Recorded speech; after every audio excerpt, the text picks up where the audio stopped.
of de survival run en de eerste van Biddle, wat betekent dat voor je? Dat betekent voor u dat we dus inderdaad een sponsor hadden. Zoals Longhout had zien hier, had de Waterhoze hoofdsponsor geweest. En die zijn het zien hier van wij willen weer wat oors van. En ze zijn ook overigens nog sponsorbeus, maar net hoofdsponsor.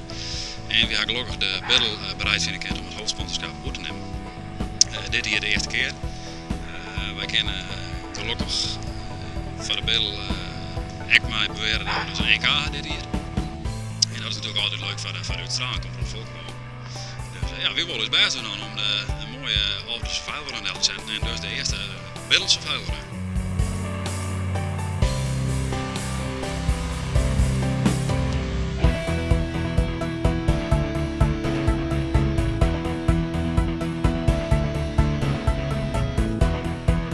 Je ben hier ik al, maar je mag je moeder eigenlijk pas wijzen. Wat doe je hier van de media? Ja, ik wil even zien dat alles wel klaar komt. Hè? Want ik heb morgen het kortskar wel doen. Maar ja, je moet daar klaar voor wijzen natuurlijk. Dat ik even zien.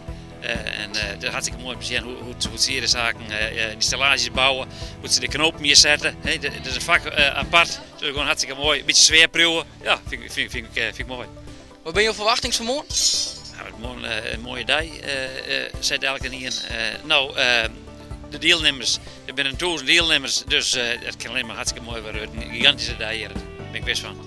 Hoe belangrijk is het voor de gemeente, zo'n evenement? Want het is op zich toch een groot evenement, denk ik, in Achterkaspelen, nog net. Ja, maar het allerbelangrijkste voor de deelnemers zelf. Het is belangrijker en belangrijk voor de organisatie, voor al die vrijwilligers. En voor de gemeente is het mooi dat de mensen hier in Costa delen, dat hier de organisatie zit, dat hier de survival plak vindt. En dat hier zoveel vrijwilligers binnen, en zoveel enthousiaste mensen, die hebben in woorden, dat is geweldig. Wat ben je met verwachtingen van morgen?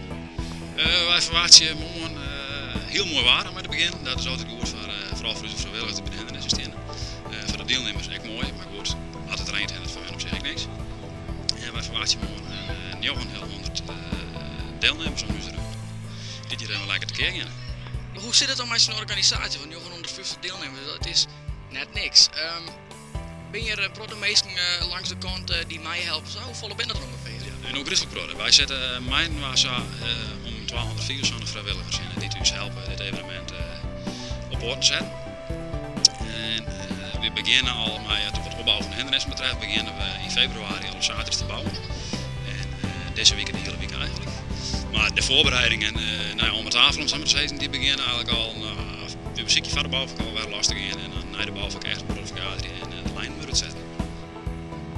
Jouw moeder het startskort, heb je er zin in? Ja, natuurlijk. Ik zwaar hier ook op tijd ben, het zal nog minder lezen.